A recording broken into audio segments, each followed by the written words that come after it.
first here. I have to interrupt you. I apologize. Listen, every day is a blessing for me because I get to do the only thing I ever wanted to do. But sitting on set right here with, you could argue, in the last 20 years, defensive players who have won a Super Bowl for their team, it might just be two guys individually, and they're both right here. Von won a Super Bowl MVP. Flattery will get you everywhere. You are my best. Can I tell you what I was going to say? You should have won. San Antonio was a nice catch. He should have won Super Bowl MVP. It is so nice you join us. Yes, Jenna, What please. I was going to say is we've had a ton of great guests. Unfortunately, they sit you next to Nick. I have never sat next to one that smells as good as you smell right now. And anyone on this side, you see all everyone's nodding their head. You smell so good. It's the new Old Spice Ultra Smooth. And what a transition, said Jenna. And, you know, you got to be rough and tough on the football field, but off the field, I like to keep it smooth. And I don't like overpowering scents of deodorant or body wash. And the new Old Spice Ultra Smooth is for guys like me. And I got it on, actually. I do. Oh. I do. I got too close, but that was great. That didn't sound like, you know, okay. What's wrong, James? You smell good, too. I'm surprised Nick didn't tell you. I was over there next to you the other day, and you didn't tell me that. Von, what's this week like for these guys, man? Man, you know, I actually, I called some of the guys before I came over here, and I just remember it being, you know, I was at peace. And I remember not being nervous. And I remember just hanging with my family and just taking advantage of the moment. Because, you know, it's a lot of players that want to make it to the playoffs, want to go to the Super Bowl, but when you actually get there, you got to take advantage of it. Guys don't really, this opportunity really doesn't come around for everybody. Yeah, we had Emmett here who told us that the first time he got to the Super Bowl, there was a lot of partying, there was a lot of nerves, there was a lot of, they tried to make it a regular week, they knew it wasn't a regular week. What does that feel like? When you make it to the Super Bowl, you pass the division round, you pass the wild card. You are really in the clear, and you have 2 weeks to prepare for your opponent. And I just remember being at peace. I remember, you know, studying my guy for 2 weeks straight, and when we played, I didn't have any, you know, second guesses or anything. Yeah, my things were that we didn't really want to change too much of what we would have did in the regular week. You know, he gave us the freedom to basically do what we wanted to do up until I think it was like Wednesday or Thursday. And then, you know, Thursday curfew and all that other stuff started because you wanted to sit down, focus in, and get into what it is that you wanted to do. And not make the situation, you know, so big that you let your nerves get you out of your game. You know, that's crazy because whenever I watch the Super Bowl, there's some guys that rise up and there's some guys that fall. And it's all nerves. And when you're at peace and you're ready to go, you can go out there and play and do what you need to do. Von, nobody, and this is literal, not figurative, has played Patrick Mahomes in the NFL more than you guys, because we talk about last year like it was his first year, but he played Week 17 his rookie year against you guys. And then I think his first big primetime moment was you almost sacking him and him throwing the left-handed pass. Apologies for bringing it up. At what moment going against him was that first matchup, second win, when you realized, oh, this guy's going to be a problem in this division? It had to be the second game that we played. I remember we played them in 2017, I think. And they took Alex Smith out for a little bit and they let Patrick play. And, you know, I was like, you know, he's good, but I was like, man, he hasn't really done it. The second time that we played him, I was like, yeah, he's lights out. He's one of the best quarterbacks in the league. He can make all the throws. He can run. He can pass. You know, he's calm, he's collected out there, and that's all you really need. I want to ask you a question. I believe that Bosa has the potential to destroy the Chiefs' game plan. What do you think? I like Nick Bosa versus the Chiefs. You know, he's a rough and tough, you know, a defensive lineman. They have 5 defensive guys that would take it in the first round. And, you know, going against the Chiefs' offensive line, they got a good offensive line, but I'm going with the 49ers. Let's go. He thinks Eric Fisher's going to get crushed in this game. You've gone against Eric Fisher dozens of times. Your thoughts? I'm not as strong as Nick Bosa.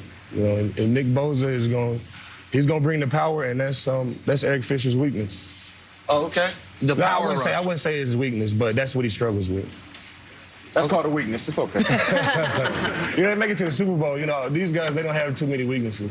Is there a matchup you're looking forward to? James likes the Fisher-Bosa matchup. Is there one that you're really looking forward to as a player watching this weekend? I want to see the 49ers defense versus the Chiefs offense. And I want to see if, you know, they can hold up against the stuff that the Chiefs do. I want to see if they can score, if the Chiefs can score points. So I'm going the matchup that I'm excited to see is Patrick Mahomes versus that 49ers defense. And for so as a pass rusher, when Mahomes does escape, for you guys, how do I ask this question? How do you manage wanting to get to him, but also trying to stay in what your lanes are and what your assignment is? It's tough. I think, coaches around the league have been trying to figure it out. Travis Kelce and Tyreek Hill, they have such a great relationship with Patrick Mahomes. Patrick Mahomes would be scrambling, then he'll just hit Kelce, and Kelce would just stop. They got all type of weapons. It's going to be tough to stop this Chiefs offense. All right, time now for a segment we like to call First Rings First. So all week, we are reliving our Super Bowl champion guest's first Super Bowl ring. Vaughn, you won your Super Bowl with the Broncos. It was Super Bowl 50. It came against the Panthers. Take us back. What did winning that ring feel like? What were the moments right after the game and right after that? Man, it was crazy, and it's everything that you imagine it being. Winning the Super Bowl, being champions of the world. It's a lot of great stuff that come with it. But I think it just creates this addiction to winning and want to be successful. And it creates this, if you don't make it to the Super Bowl, it feels like you haven't done anything that year. Whenever you make it, it's such a great feeling, but after, it just kind of leaves this void that you have to get back there every single year. And if you don't, you are disappointed. Were you at all surprised at how dominant the defense was in that game? You guys, people forget, Cam was a unanimous MVP. Yeah. They were 15-1. Yeah. They had rolled people up in the playoffs leading up to it. It was 24-10, I think. You guys held them to one touchdown, if I'm remembering it correctly. But even if you went into the game confident, were you surprised at how dominant you guys were? No, I wasn't surprised because we do all the stuff in practice. We did the stuff that we did in the Super Bowl 2 weeks before. Like I said before, I just felt confident in our defense and all our playmakers. And I felt like whenever you're playing for somebody else, we had three guys that we were playing for: DeMarcus, Peyton, and Coach Phillips. And whenever you're playing for somebody else, it takes you to another level. And I just remember not being nervous, and it was all good to go. Hey, that play right there, where they showed where the ball hit the ground and Cam didn't dive for it. What did you think of that? I was thinking that Cam, your mind is going all over the place. And I don't think Cam wanted to get down there and get hurt because he thought his offensive lineman was going to get the ball and they had another shot to, go score or create another play. But it's the Super Bowl. It's the Super Bowl. Right? You can't really, put yourself in jeopardy, though. It didn't matter anyway. You ended up losing. What'd you think of it, James? I don't know, man. It made me question if he really wanted it. I know I'm a Cam fan, but I don't know. Seeing that, give me everything you got. We'll fix you in the offseason. Yeah, and like I said, in moments like that, guys rise up and, some guys take a step back. And, it's the guys that rise up that really take advantage of the opportunity. What would it look? You guys both, by the way, obviously played with great outside linebackers opposite you. You played DeMarcus Ware was there at the end. Lawrence Timmons with you. Do I have it right? No. No. Lamar Woodley. Lamar Woodley. My apologies. I knew I had it wrong. That's why when I said it. What would it look like you two? Left outside, right outside. I thought we had a chance when he came to the facility. I was like, hey, what's going on? We'll get James. Whenever you're playing with an experienced guy, I try to pick their mind. I try to see what made them great. James is a great player. He's been a great player for a long time, and I would just pick his mind and see what in his game that I can put in my game. See how making me feel old, though? Yeah. Making me feel old. It would have been a great experience, though. I mean, honestly, to have someone, like you said, I had Lamar Woodley, and, that was a great tandem, to be with another guy that is, extremely talented at his position, MVP. That would have been something special. Vaughn, you said you're spending your offseason getting back to basics. I got to ask what that means. I just, last offseason, I didn't really get a chance to train how I wanted to train. I made time to train at like 5 a.m. and, I made time to, cut out all of my obligations and train, but I didn't have time to go to San Francisco and really get on the stairs and the sand hills. And I feel like that's what makes me me, is to get off the first 5 steps. And, really running the sand and the stairs, it really helps you with that. And I wanted to get back to the basics. Well, nice. Real quick before you go, how important is the Hall of Fame to you?